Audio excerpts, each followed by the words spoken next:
मित्रांनो, एक 14 वर्षाचा मुलगा रेल्वे प्लॅटफॉर्मवर पाणी विकायचा. यातून मिळालेल्या पैशाने घर चालवायचा. एके दिवशी पाणी विकत असताना ट्रेनमध्ये बसलेल्या एका सावकाराने त्याला आवाज देऊन जवळ बोलावून घेतले.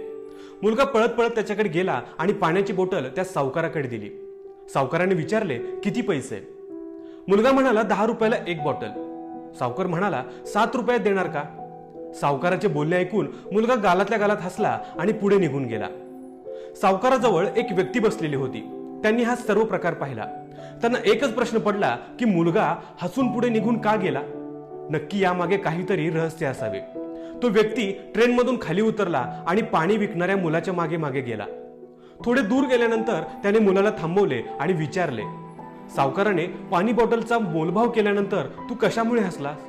मुलगा म्हणाला, काका, मला हसू यामुळे आले की त्या सावकाराला तहान लागलीच नव्हती. ते फक्त बॉटलची किंमत विचारत होते. व्यक्तीने विचारले, तुला असे का वाटले की सावकाराला तहान लागली नव्हती? मुलानं उत्तर दिलं, काका, ज्या व्यक्तीला खरंच तहान लागते तो कधीही पाण्याचा भाव विचारत नाही.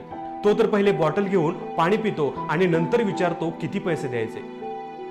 पहिले भाव विचारण्याचा अर्थ तहान लागलेले नाही. त्या व्यक्तीला मुलाचे म्हणणे पटले आणि तो ट्रेनमध्ये जाऊन बसले. मित्रांनो, प्रत्येक व्यक्तीला जीवनात काही ना काही प्राप्त करण्याची इच्छा असते. काही लोक कोणताही तर्क वितर्क न लावता आपले लक्ष गाठण्याच्या मागे लागतात आणि यशस्वी होतात. याउलट काही लोक प्रत्येक गोष्टीमध्ये त्रुटी काढतात किंवा विचारता अडकून पडतात. याचे कारण म्हणजे त्यांना लक्ष्यापर्यंत जायचे नसते. ते फक्त स्वतःच्या विचारातच अडकून पडतात. मित्रांनो, हा व्हिडिओ तुम्हाला कसा वाटला हे आम्हाला कमेंट करून नक्की कळवा आणि या व्हिडिओला लाईक, शेअर आणि कमेंट करा. आणि हा व्हिडिओ तुम्ही तुमच्या मित्रमैत्रिणी तसेच नातेवाईकांबरोबर नक्की शेअर करा आणि सगळ्यात महत्त्वाचं सबस्क्राईब करा.